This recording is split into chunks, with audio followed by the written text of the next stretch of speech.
La ville de la Lopé et son mont Brazza, toute une histoire avec une caractéristique particulière. Le mont Brazza, en fait, c'est un mont qui a environ 500 mètres d'altitude. Du domicile du conservateur jusqu'au sommet, nous avons environ 6 km, 3 allées, 3 retours. Je disais auparavant, ce mont, c'était le mont Sovi-Sovi. Mais à cause de l'arrivée de Pierre Savonnier de Brazza, qui a gravi le mont en ne respectant aucune règle, aucune loi qui a été établie auparavant par le peuple autochtone, donc ils ont dû rebaptiser ce mont le mont Brazza. Dans une randonnée pédestre, le ministre du Commerce et le représentant de l'UNESCO respectent la tradition au point de braver plus de 3 km pour franchir le mont Brazza. C'est un moment de délectation véritable où on est en phase et en cœur avec la nature luxuriante.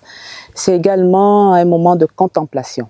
Dans ce parc de la Lopé classé au patrimoine mondial de l'UNESCO. Je profite de l'occasion de cette mission conjointe avec l'UNESCO de remercier les plus hautes autorités, en tête desquelles le président de la transition, le président de la République, Brice Clotaire Oligui-Nguema, qui instruit les membres du gouvernement d'être plus près des populations. En plein cœur du parc national de la Lopé, le mont Brazza devient une véritable attraction qui séduit les visiteurs. C'est tout un honneur de pouvoir être ici, au sommet du mont Brazza.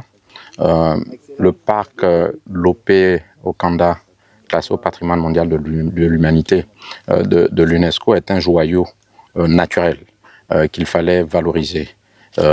Et pour moi, en tant que représentant résident de l'UNESCO au Gabon, être présent à la Lopé était un devoir.